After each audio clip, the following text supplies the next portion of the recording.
The humid summer night clung to the city like a damp shirt. In the quiet, tree-lined streets of the Crestwood suburbs, the air was still and heavy. Street lights cast pools of yellow light on the empty asphalt, creating islands of visibility in the dark. Officer Dan Ridley cruised slowly in his marked patrol car, the radio crackling with low, sporadic chatter. He'd been on the force for 15 years, most of them in this very district. He knew these streets, or at least, he believed he did. He saw himself as a keeper of order in a world that felt like it was slipping. Lately, his patience was thin, worn down by what he called the usual suspects and a growing unspoken bitterness. His record held whispers of this attitude, a few complaints about being too quick to anger, too harsh with his words. They'd been investigated and closed, labeled as unfounded or resolved with training. The training hadn't stuck. His eyes, tired and scanning out of habit rather than vigilance, passed over a dark sedan, gliding smoothly down the opposite lane. It was a late-model luxury car, sleek and silent. His gaze snapped back to it. The windows were tinted, a deep, reflective black. His jaw tightened. Probably some kid showing off his daddy's car, he muttered to the empty cruiser. A familiar script began playing in his head, a story of disrespect, of flouting the rules. The tint looked darker than the legal limit. That was enough. He made a smooth U-turn, the tires whispering on the pavement. The red and blue lights flashed to life, cutting through the quiet night. In his mirror, he saw the sedan's brake lights glow as it obediently pulled over to the curb under a large oak tree.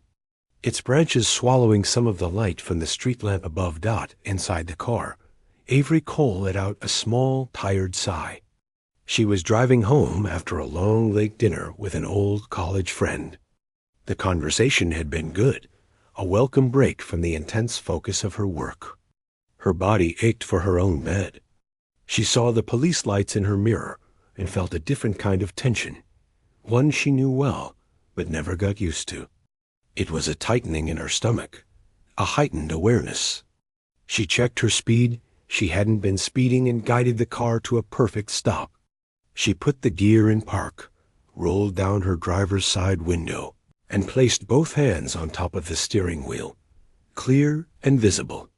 She waited. Officer Ridley approached cautiously, his flashlight beam slicing first into the back of the car, then sweeping forward. The bright light hit Avery's hands on the wheel, then traveled up to her face. She didn't flinch, but kept her eyes forward, waiting for his instruction. He stopped by her window, the light now pointed at her lap. A deliberate tactic, license and registration, he said. His voice flat, without the standard, good evening. Of course. Officer, Avery said, her voice calm and level. My registration is in the glove compartment. My license is in my purse on the passenger seat. May I move my hands to get them? Just do it slowly, Ridley said, his eyes hard and searching the interior of the car. The interior was clean, leather seats, a phone in a cradle on the dash. He noted her clothes, a simple but elegant sweater, nice jeans. She didn't fit the part of a criminal, but his mind was already racing down another path. Asterisk fancy car. Expensive clothes. Too young. Asterisk the math, in his biased equation, didn't add up to legitimate. Avery moved with deliberate, unhurried precision. She first retrieved the registration from the glove box, then leaned carefully across to her purse. She could feel his eyes on her, the weight of his suspicion.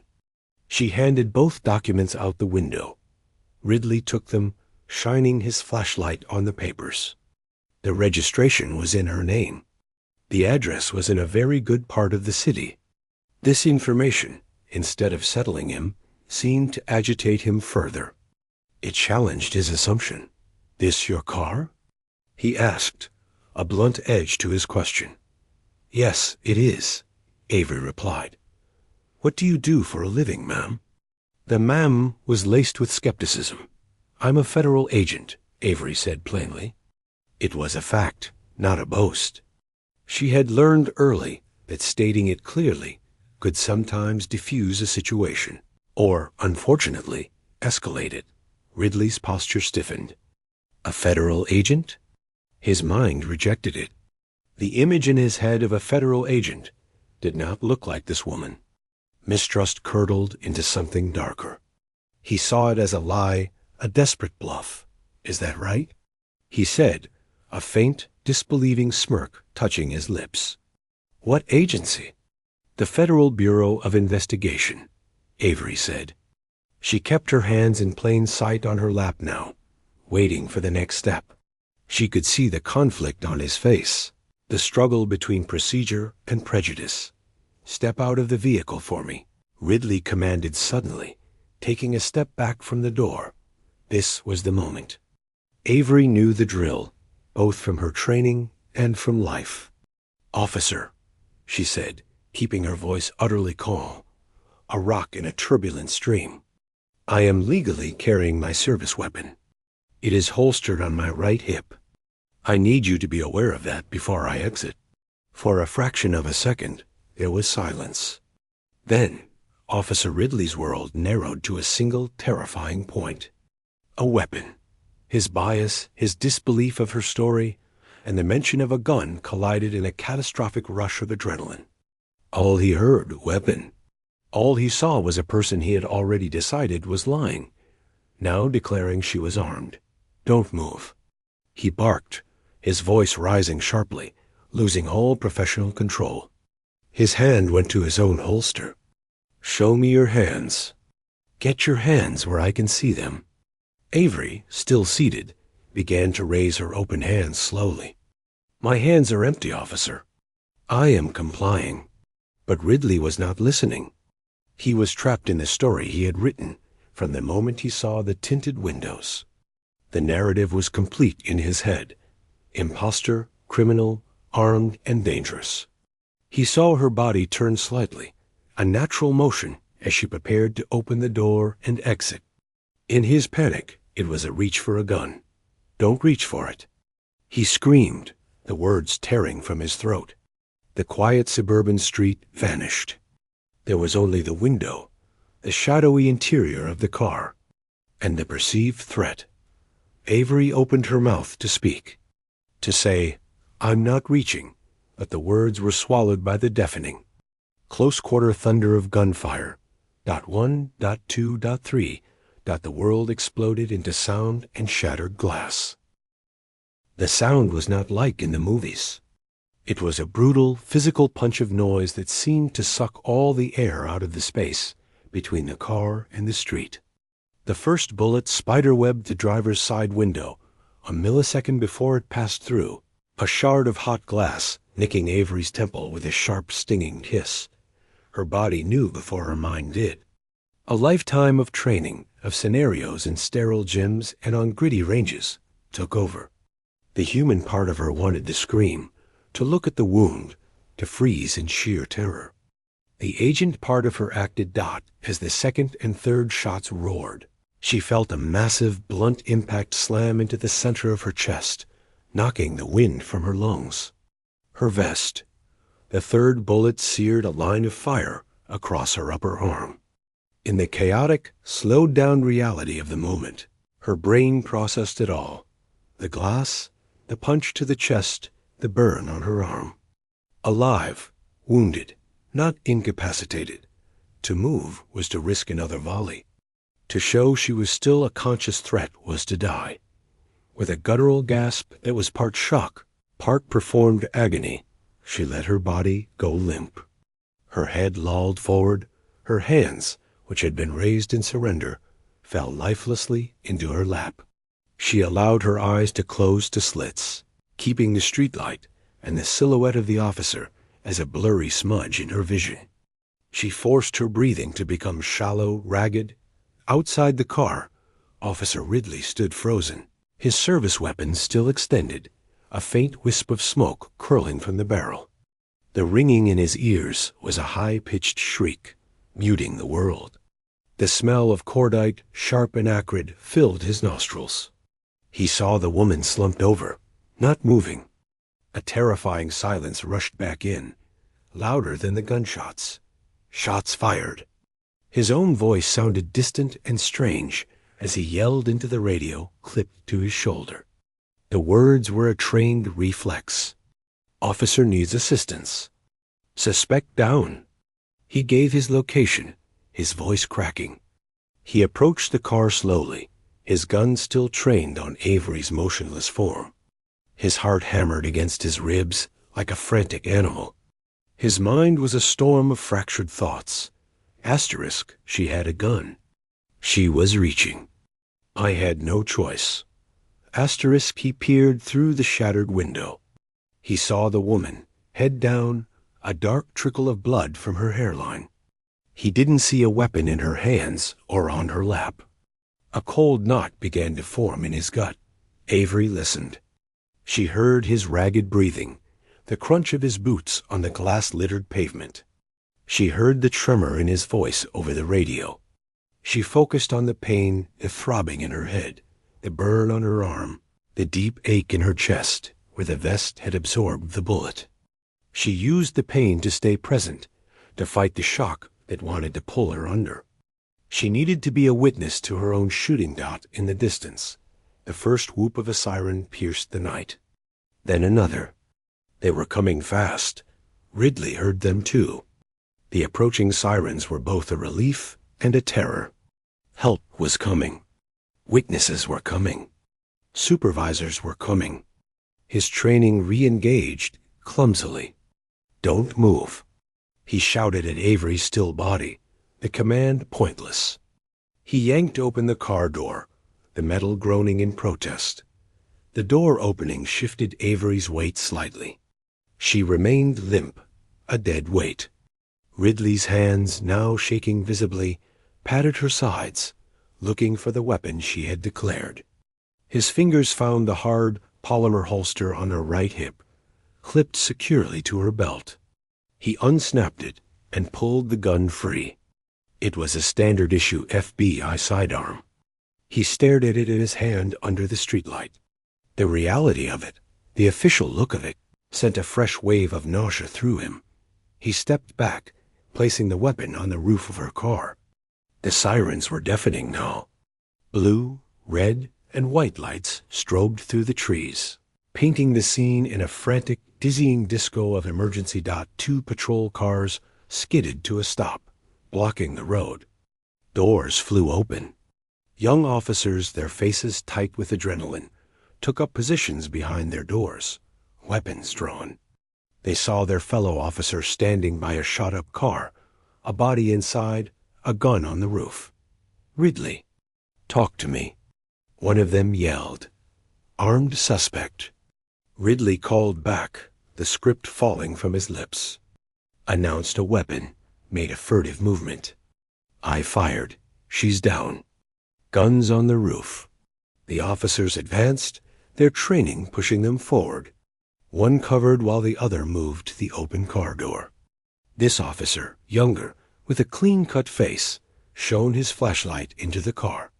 He saw the woman, the blood on her face, the torn fabric on her arm where the bullet had grazed her.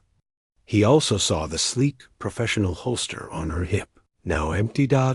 And then he saw something else, partly hidden by the way her body had fallen. Clipped to her belt, near her front pocket, was a badge, a silver shield. He leaned in closer, his light illuminating it. It was not a private security badge. It was a federal badge. Next to it, in a leather case, was an identification card. He couldn't read the name, but the big, bold letters at the top were unmistakable. Federal Bureau of Investigation. Oh, God! The young officer breathed, the color draining from his face. He looked up at Ridley, his eyes wide with a new, profound horror. Ridley, she's FBI. The words landed like a physical blow. Ridley stared, uncomprehending. What? She's a federal agent, man. She's got the badge right here. The scene, which had been a tense officer-involved shooting, transformed in an instant. The gravity in the air multiplied by 1,000. The covering officer lowered his weapon slowly, a sick understanding dawning on him. Inside the car, Avery judged the moment. They knew now. The first, most immediate danger, being mistaken for a continuing threat, had passed. She drew in a deeper, shuddering breath and let her eyes open fully. The young officer at the door jumped back. "She's conscious. Medic. We need a medic now." Avery turned her head slowly, wincing at the pain. She looked directly at the young officer, her gaze clear and focused despite the trauma. Her voice, when she spoke, was hoarse but eerily calm, the voice of a professional used to crisis. "My name is Special Agent Avery Cole," she said, each word deliberate. "My credentials are on my belt. Please contact Special Agent in Charge David Walsh at the FBI field office. His number is in my phone. You also need to call the FBI Office of Professional Responsibility." She coughed, a raw sound. "And I need an ambulance." The officer stood frozen for a second, processing the sheer, monumental scale of what had just happened. One of them finally snapped into action, radioing for medical and relaying the unbelievable update. Dispatch. Be advised, the victim is identifying herself as an FBI agent. We need FBI supervisors notified immediately." Ridley simply stood there, his weapon now hanging loosely at his side. He looked from Avery's calm, bleeding face to the badge on her belt, to the gun he had placed on the roof.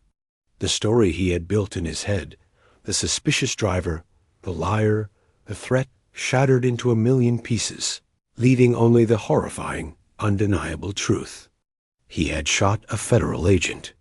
He had shot a woman who had done everything right. The high-pitched whine in his ears was now mixed with a rising tide of pure, undiluted dread, drowning out the sirens, the voices, everything. He was standing at the epicenter of a disaster entirely of his own making, and the ground was giving way. The next hour was a blur of controlled chaos, a machine of procedure kicking into gear with a terrible, grinding seriousness. The ambulance arrived first, its red and white lights adding to the dizzying carnival on the quiet street. The paramedics, two efficient men in blue uniforms, found a scene that made them exchange a quick, silent look. They were used to violence, but this was different. The shattered glass, the tense cops, the badge on the victim's belt. They focused on their job, moving with gentle precision.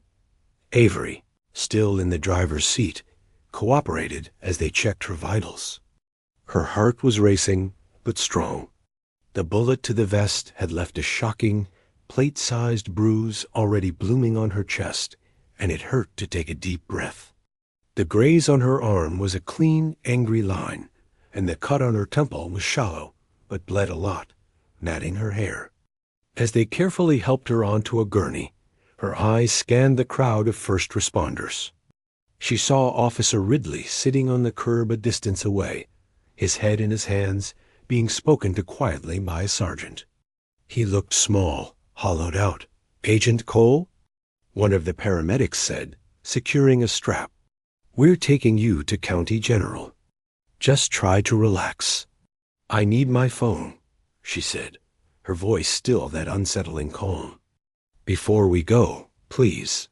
It wasn't a request from a victim. It was an instruction from an agent. The young officer who had spotted her badge, looking pale, hurried over. He had already retrieved it from the car, sealed in a clear evidence bag. "Here, ma'am. We're securing everything." Avery took the bag, her fingers trembling slightly from shock, but her movements deliberate. She unlocked it through the plastic, found a number, and hit dial. She put it on speaker, holding it on her lap as the gurney was wheeled toward the open ambulance doors. A voice, groggy with sleep, answered. "Walsh, sir, it's Avery Cole." There was a beat of silence. and the sound of sheets rustling. "Avery? What's wrong?" "It's 2 in the morning. I've been shot, sir, by a local police officer during a traffic stop. I'm en route to County General. Non-life threatening. The scene is at the corner of Oak Crest and Victoria Lane. My service weapon has been secured by the officers. You need to get OPR and the legal attached down here. Now." The silence on the other end of the line was absolute, thick with the weight of the words. Then the voice turned sharp, clear, all sleep gone. "Are you secure?" "I am now. The shooting officer is Officer Don Ridley. I've identified myself and requested FBI presence. We're rolling. Don't say another word to anyone until we're there. Do you understand?" "Not a word. Understood, sir." She hung up. The paramedics loaded her into the ambulance. As the doors closed, she caught one last glimpse of the street.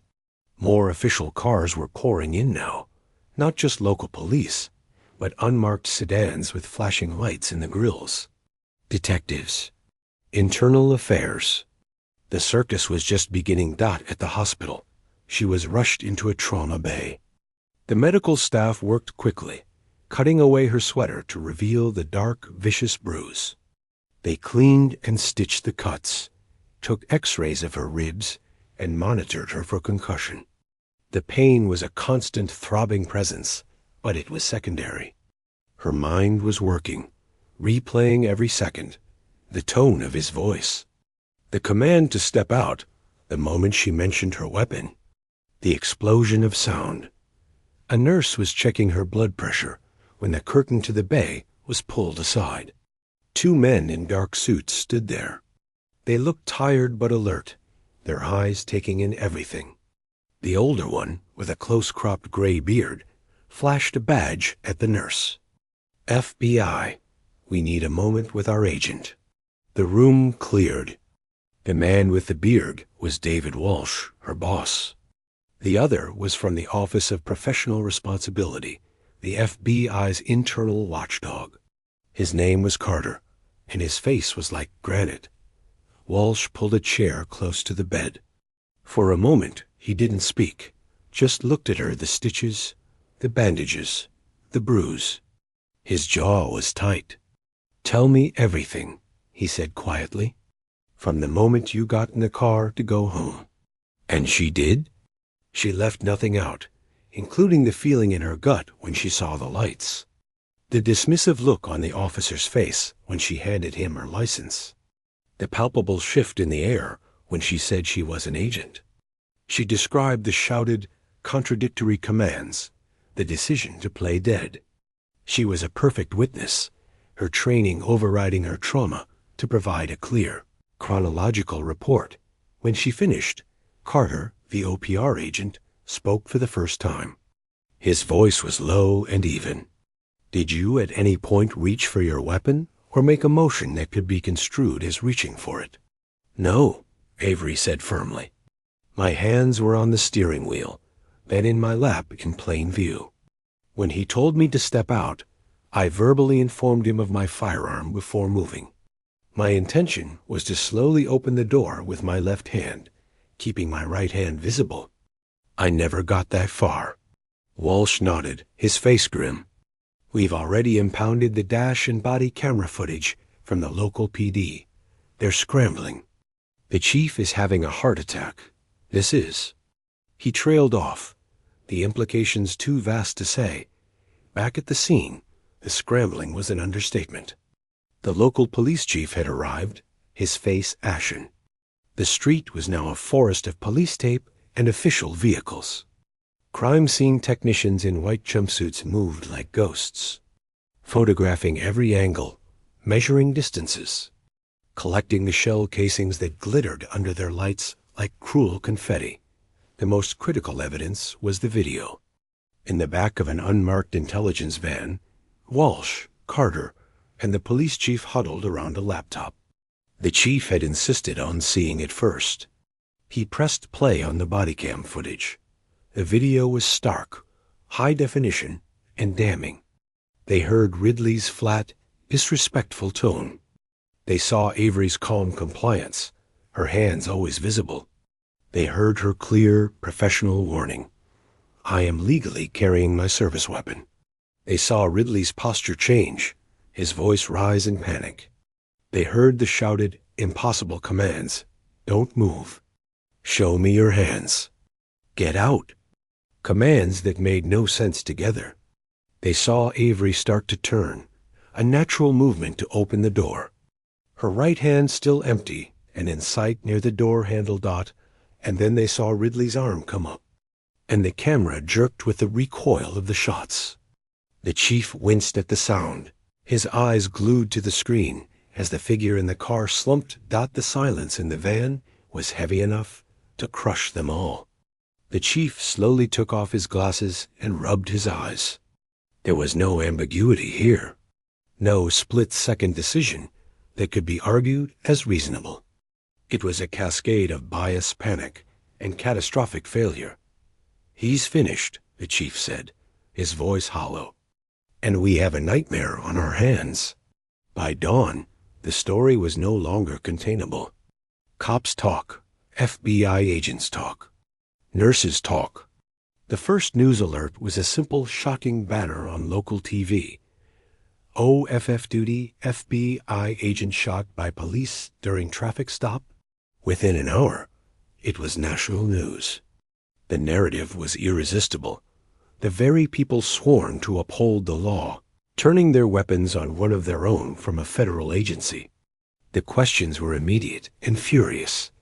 What if she hadn't been an agent? Would anyone have believed her?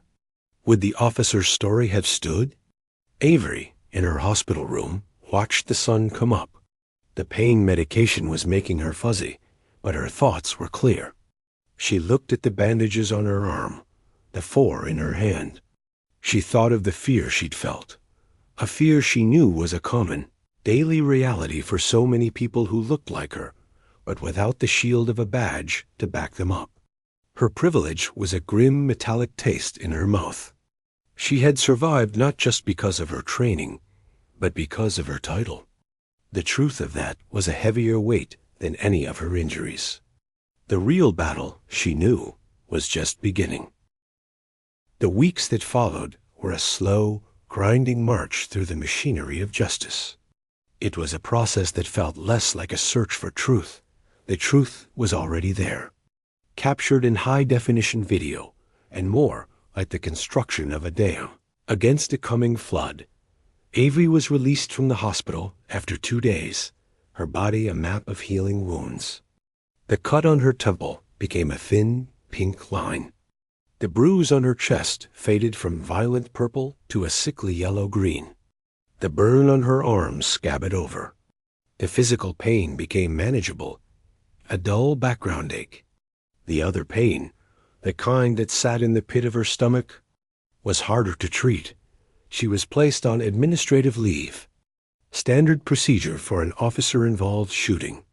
Even when she was the one who had been shot, her days took on a strange rhythm. There were long sessions with therapists hired by the Bureau, professionals who gently asked about trauma and nightmares. There were longer, tougher meetings with the prosecutors, serious men and women from the state's attorney's office and the Civil Rights Division of the Department of Justice. They went over her testimony again and again, preparing for the day she would sit in a witness box.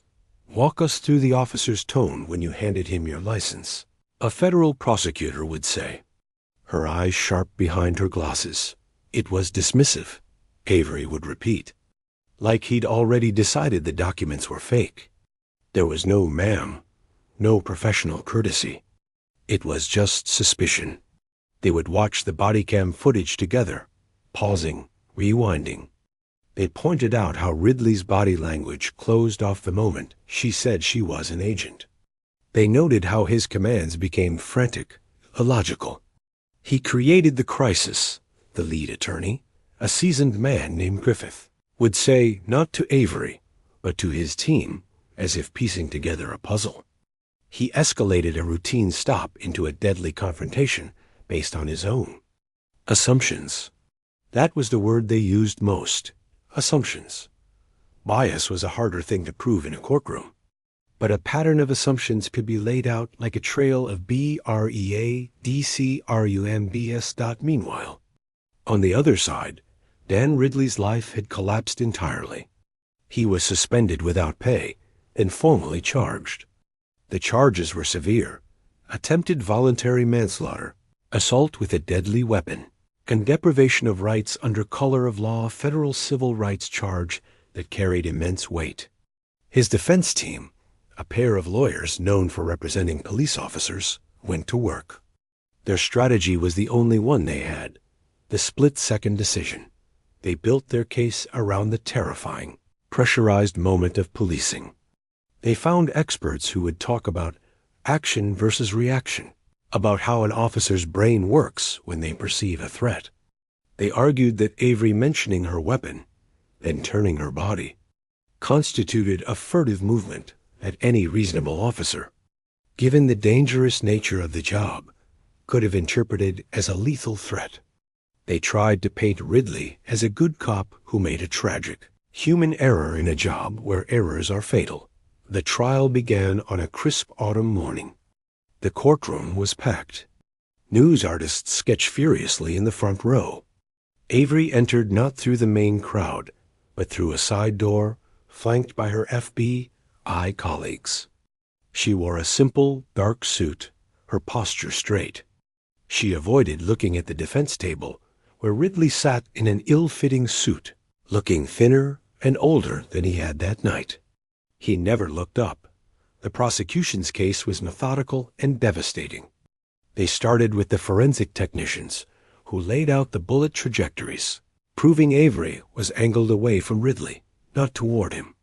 They entered her service weapon into evidence, showing it had never been unholstered, the safety still engaged.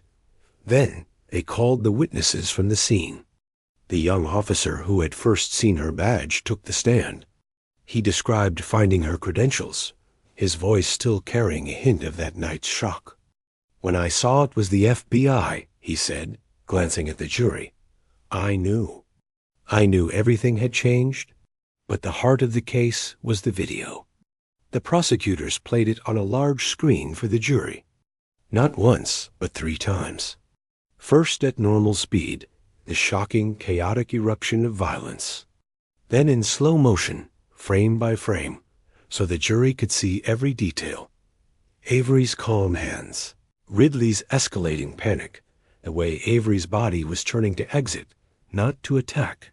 Then with the audio enhanced, so every one of Ridley's shouted, contradictory commands rang through the silent courtroom. Sitting there, forced to watch herself be shot, Avery felt a cold, detached feeling. It was like watching something that had happened to someone else. She focused on the faces of the jurors. She saw their flinches, their widened eyes, the way one woman put a hand over her mouth when the gunfire burst from the speakers. When it was her turn to take the stand, the room seemed to get even quieter. She swore the oath, her voice clear. The prosecutor, Griffith, led her gently through the events. She spoke about driving home, about seeing the lights, about the feeling in her gut. "And why did you inform the officer you were armed?" Griffith asked. "It's procedure," Avery said, looking at the jury. "For safety his and mine. It's a courtesy and a warning, so there are no surprises." And what was his reaction to that information? "He changed," Avery said simply. His voice got higher. His commands stopped making sense. "He told me not to move and to get out of the car at the same time. I was trying to comply, but I couldn't do both." She described the sound, the impact, the decision to play dead. She spoke without visible emotion, which made her testimony more powerful. This wasn't a performance. It was a report. On cross-examination, the defense attorney tried to shake her. He was aggressive, implying she had moved too quickly, that she could have done more to de-escalate. "You're a trained FBI agent," he said, leaning on the podium. "Couldn't you see the officer was agitated? Did you consider just keeping your hands on the wheel and not moving at all?" Avery met his gaze. Sir, I was following his commands. When an officer with a gun gives you a command, you follow it. That's what citizens are supposed to do. I said, I have a weapon for his safety. When he said step out, I began to do so. My training is to comply with lawful orders to avoid escalation. I was complying. The attorney tried a different tack. Isn't it true that being an FBI agent comes with a certain sense of authority? Did you perhaps feel you didn't need to be as cautious with a local officer? Avery paused, letting the insinuation hang in the air. She looked at the jury again. I felt I needed to be more cautious. I know how these situations can go. I was being as transparent and careful as I could possibly be. The defense's case felt weak in comparison. Their use of force experts sounded theoretical, talking about hypotheticals, while the jury had seen the actual, visceral reality. When Ridley himself took the stand, it was a disaster. He couldn't explain his own commands. He claimed he feared for his life, but under questioning, he couldn't articulate what specific movement Avery made that caused that fear, other than her turning. He looked evasive, broken. The story of a brave cop making a tough call crumbled into the story of a man who let fear and prejudice overrule his training. And his eyes dot in his closing argument. Prosecutor Griffith stood before the jury and pointed not at Ridley, but at the frozen image of Avery's car on the screen. This wasn't a split-second decision, he said, his voice low and firm. It was the final second in a series of decisions Officer Ridley made that night. The decision to see a professional woman as a suspect. The decision to hear her honest disclosure as a threat. The decision to let panic override reason. He didn't see the person in that car. He saw his own assumptions. And he shot them. The jury was out for less than a day. When they filed back in, their faces were unreadable. The four-person stood. The verdicts were read, one by one. Guilty, guilty. A soft exhale. A collective release of held breath. Moved through the courtroom. Ridley slumped forward, his lawyer's hand on his back. Avery closed her eyes for a long moment. There was no victory in it. Only a grim, heavy confirmation. The system had worked, but only after it had catastrophically failed. The real reckoning, she knew, was still to come. It was scheduled for a month later, in the same room. It was called sentencing. The sentencing hearing felt like the final heavy chapter of a book everyone was tired of reading, but obligated to finish. The air in the courtroom was thick, still, and smelled of old wood and anxiety. It was packed again, but the mood was different. The drama of the trial was over. This was about Consequence. Officer Dan Ridley sat at the defense table, wearing a county jail uniform now. The transformation was stark. The man who had stood with a gun on a suburban street was gone, replaced by a shrunken, gray figure who stared at the grain of the table wood as if he could disappear into it. His family sat in the front row behind him, their faces etched with a devastation that was its own kind of punishment. Avery Cole took her seat at the prosecution's table, beside the attorney's. She wore black. She felt the eyes of the room on her, the curious, the sympathetic, the angry. She kept her gaze forward, her hands folded in her lap, steady. The judge, a woman with silver hair and a face that had seen every shade of human failing, entered the room. She moved with a slow, deliberate gravity. This was her moment of terrible discretion. The guidelines for the crimes suggested a sentence, but they were just that, guides. The true weight was hers to measure. The prosecution spoke first. The attorney, Griffith, was brief and forceful. He laid out the facts again, not as a story, but as a list of broken trusts. The trust of a citizen during a routine stop. The trust placed in a badge and a gun. The irrevocable damage done to the community's faith in the police. This was not an error in judgment, he concluded. his voice echoing slightly in the quiet room. It was an abandonment of duty. The sentence must reflect that abandonment, or it is a sentence that says this conduct is tolerable. It is not. The defense attorney stood next. His voice was softer, pleading. He spoke of Ridley's years of service before that night, of the pressure cooker life of a police officer, of a single catastrophic mistake that had destroyed his life, too. He talked about remorse, about Ridley's suffering, about the impossibility of him ever being a police officer again. He asked for mercy, for a sentence that allowed for the possibility of a future someday. "He will live with this every day," the lawyer said. "Isn't that punishment enough?" The judge listened, her expression unreadable. Then she spoke, her voice clear and calm. "Before I pass sentence, I will hear from the victim. Agent Cole, you have the right to make a statement." Every head turned. The courtroom artist's pencils hovered. This was the moment many had come for. Not the legal arguments, but the human voice from the center of the storm. Avery stood. She walked the few steps to the lectern.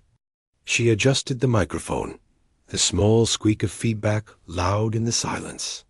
She did not look at Ridley. She looked at the judge, then let her gaze travel over the jury box, over the faces of the public, finally settling on a neutral point on the back wall. She took a breath. The practiced, professional calm was there, but beneath it, a raw current was audible. "Thank you, Your Honor," she began. "For months, people have called me a victim. I am. I have the scars, physical and otherwise, to prove it. But standing here today, I don't feel like the most important victim in this room." She paused, letting that sit. The most important victims are the ones who aren't here. They are the countless people who live with the same fear I felt that night, the tightening in the stomach at the sight of blue lights, the calculation of every move, the desperate hope that compliance will be enough. But who do not have a federal badge and a boss to call? Who do not have their shooting investigated by the Department of Justice? Who do not have a room like this, and Your Honor, to listen to them? Her voice grew stronger, not with anger, but with a painful clarity. "Officer Ridley saw my car, and then he saw me. And what he saw wasn't a person coming home from dinner. It was a threat, a story he'd already written in his head. My service, my credentials, my voice, none of it could rewrite that story for him. He shot at the character he imagined I was." She finally turned her head, just slightly, toward the defense table. Ridley had looked up, his eyes hollow, fixed on her. "I survived because of body armor and luck. I received justice because I am, for lack of a better word, a privileged victim. The system worked for me, but it shouldn't require an FBI badge to make it work. What happened to me is not an anomaly. It is a symptom of a disease where bias is allowed to fester, where fear is allowed to override humanity, where the power of a badge can become a weapon against the very people it's supposed to protect." She turned back to the judge. "So, I am not here today to ask for vengeance. I am here to ask for accountability. True accountability, not just for what he did to me, but for what his actions represent. For the trust he shattered. For the message it sends to every other officer who might let prejudice cloud their judgment. The sentence should be a clear, unmistakable statement. It should say, when you put on that uniform, you are held to the highest standard of conduct. When you violate that trust, especially with violence, the consequence will be severe. Not because we hate police, but because we need to be able to trust them, desperately." She finished, her piece said. The only sound was the faint hum of the lights. She nodded to the judge and returned to her seat. Her hands were trembling now, the adrenaline of speaking leaving her system. She clasped them together tightly. Judge's turn. She put on her glasses and looked down at her notes for a long moment. The room seemed to lean forward. "Officer Ridley," she began, and he slowly, stiffly, rose to his feet. "This court has found you guilty of monstrous failures. You were not a predator in an alley. You were a guardian on a quiet street. And you failed in the most fundamental way possible." She set her notes aside. "I have reviewed the letters from your family, your colleagues. I have considered your years of service. But I must weigh them against the service of the woman you shot, against the covenant you broke with the public. You did not make a split-second decision. You created the conditions for disaster over the course of 2 minutes, and then you pulled the trigger." Her voice grew sharper, colder. "You were not afraid of Agent Cole's actions. You were afraid of your own assumptions. And you opened fire. The law requires me to consider the need for the sentence, to promote respect for the law, to provide just punishment, and to afford adequate deterrence. Deterrence to you, and more importantly, to others who wear the badge." She took a deep breath. The standard sentencing guidelines for these crimes, taken together, suggest a range of approximately 10 to 15 years. But this case exists outside the standard. The victim's statement is correct. This was an attack on the very idea of justice itself. It demands a sentence that echoes. She looked directly at Ridley. "It is therefore the judgment of this court that you are sentenced to a term of 25 years in the state penitentiary. You will serve this sentence without the possibility of parole." A gasp, sharp and collective, ripped through the courtroom. Ridley's knees buckled. His attorneys caught him under the arms, holding him up. A wrenching sob came from his family. 25 years. It was more than anyone had publicly predicted. It was a lifetime. The judge banged her gavel once, a sharp crack that cut through the noise. "This sentence," she said, her final words ringing in the sudden silence, "is not just for what you did to Agent Cole. It is for every person who has ever sat in a car, filled with that same fear, praying that compliance would be enough. May it remind every officer who wears the shield that the highest duty is not to power, but to people." Court is adjourned. As the stunned room began to move, Avery sat perfectly still. The number hung in the air, 25 years. It was a staggering, monumental thing. There was no joy in it, no relief. Only the crushing weight of a truth being acknowledged at a scale that felt almost mythical. Reporters swarmed outside, shouting questions she would never answer. Her boss, Walsh, guided her through a side exit into a quiet hallway. He didn't speak. He just put a hand on her shoulder for a moment, a solid, understanding pressure. Later, alone in her apartment, the silence was absolute. The news cycled the story, calling it historic, unprecedented, a landmark. She turned it off. She looked at her reflection in the dark window.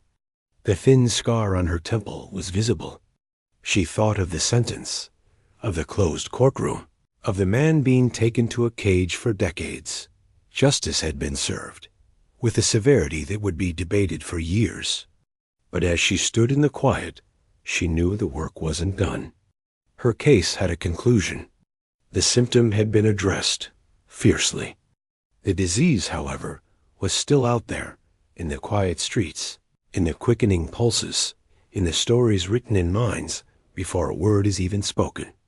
Her victory was a beacon, but it also cast a long, cold shadow, illuminating just how far there was left to go.